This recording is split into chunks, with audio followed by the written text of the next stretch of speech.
If you have difficulties in listening, you're not alone. This is one of the most common problems for English learners. It's frustrating and embarrassing when you can't understand spoken English, but in this lesson, I'm going to explain why it's so difficult and teach you how to improve.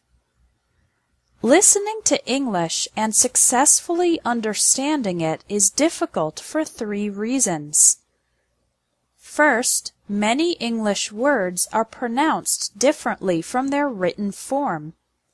We have words with silent letters, like thought, island, and muscle.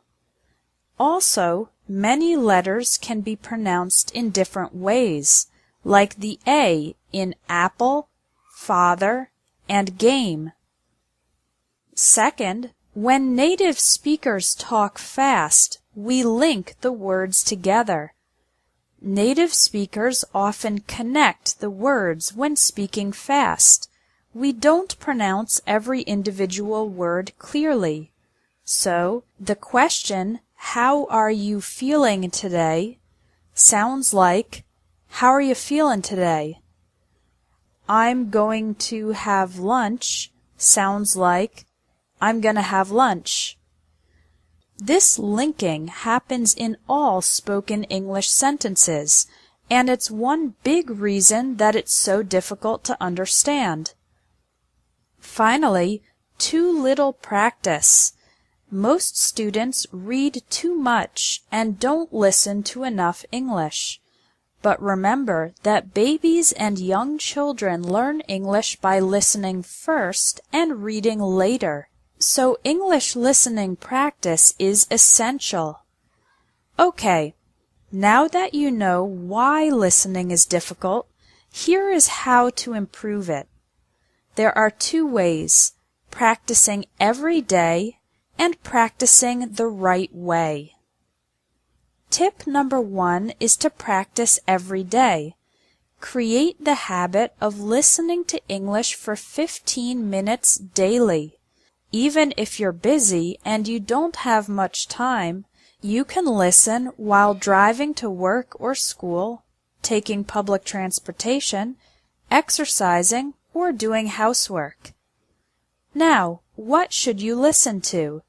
Here are 3 sites with great audio and accompanying text.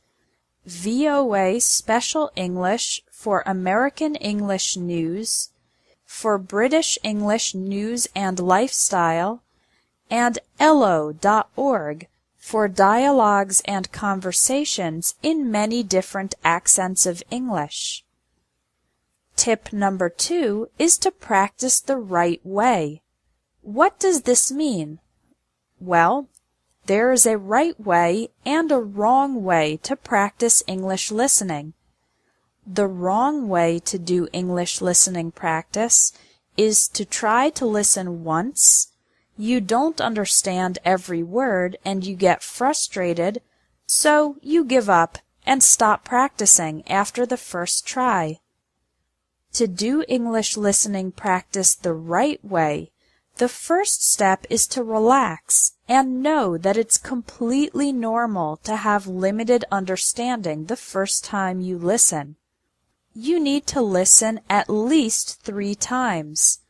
Listen the first time for the general topics. Don't try to understand every word, just try to understand the main ideas. Listen again and now try to understand some more specific details. Again, remember that it's okay not to catch every word. Listen the 3rd time while reading the transcript, the text. Now you can pay attention to the individual words and see if your previous understanding was correct.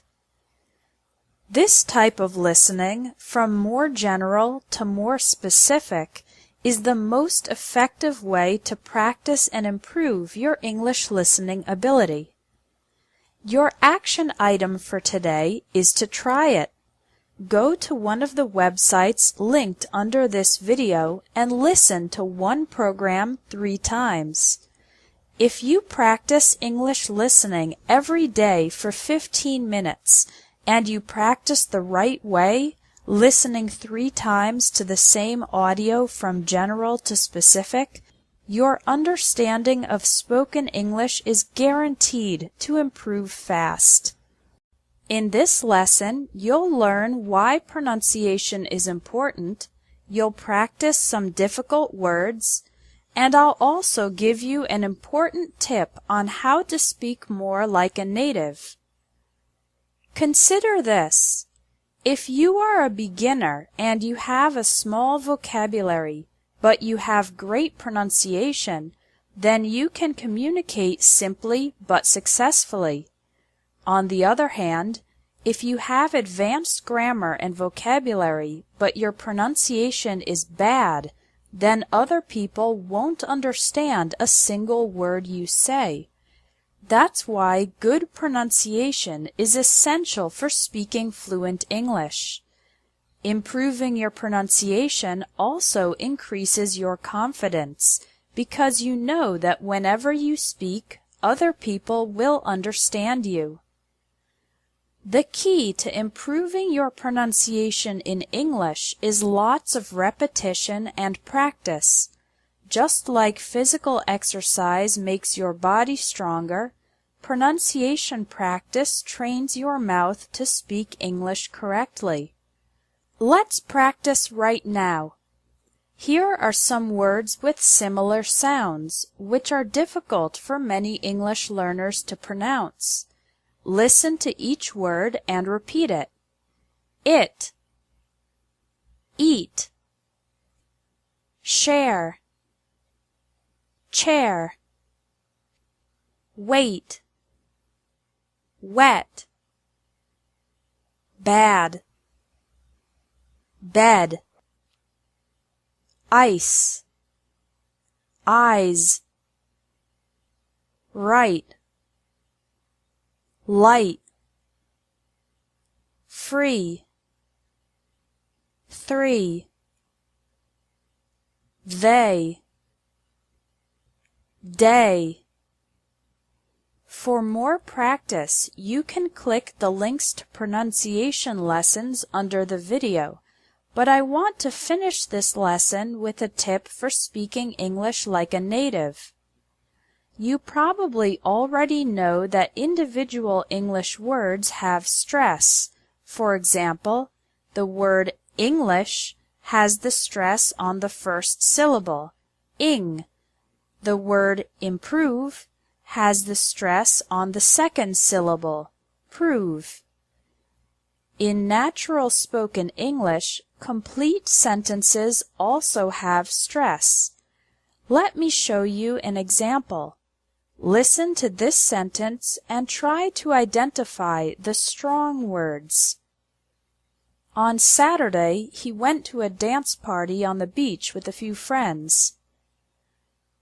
The stress is on the words Saturday, went, dance, party, beach, and friends.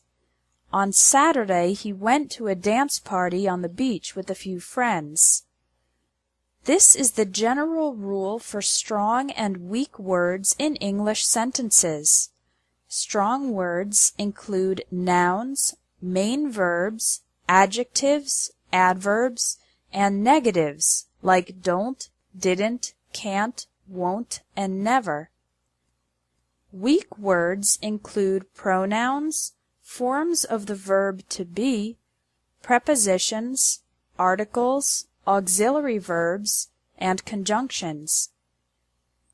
One way to think of it is that the strong words have the main content or message of the sentence, and the weak words are usually linking or helping words. Every time you speak English, emphasize the strong, important words.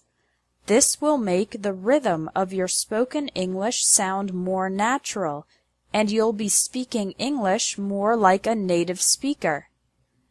Your action item for today is to take one of the additional pronunciation lessons in the links under this video. If you have time, take them all. Did you know that vocabulary is more important than grammar? If you have good vocabulary, you can communicate successfully, even if the grammar is not completely perfect. However, one common problem is learning new words and then forgetting them. So when you want to use a particular word in conversation, you can't remember it at that moment. How annoying! Does this ever happen to you?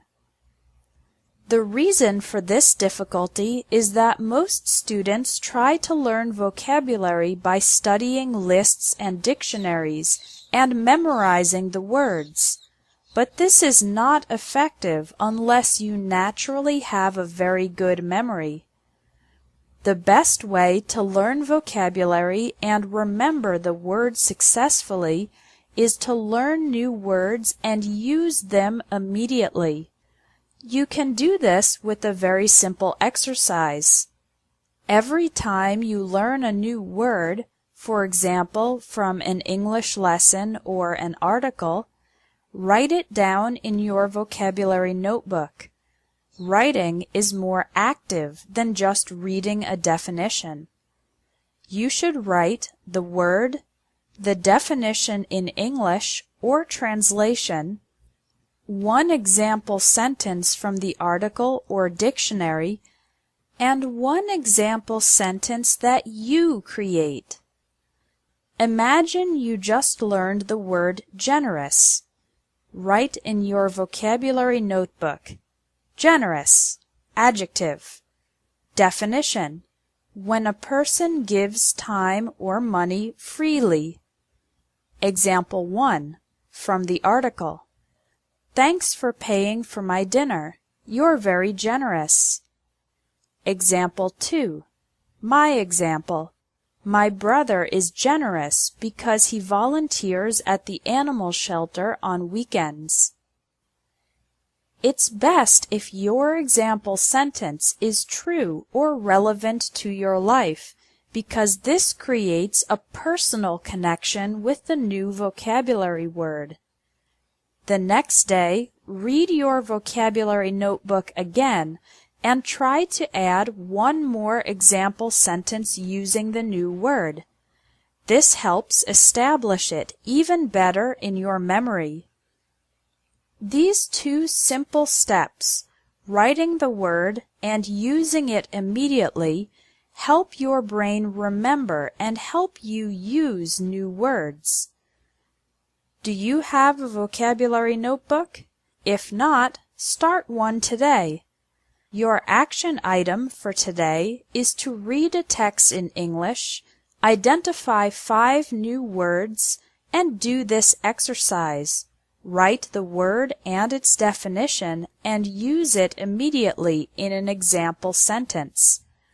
This is a very simple strategy, but it makes a big difference in helping you remember new words and improve your vocabulary faster.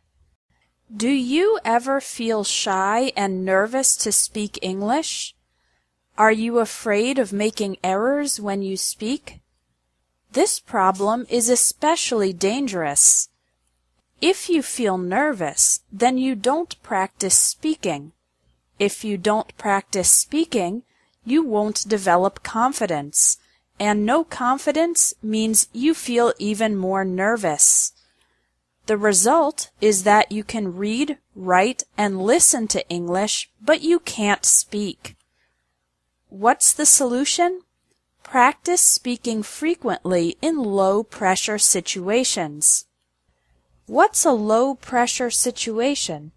It's an opportunity to practice your English in a relaxed way, where you can make mistakes and get them corrected without any negative consequences.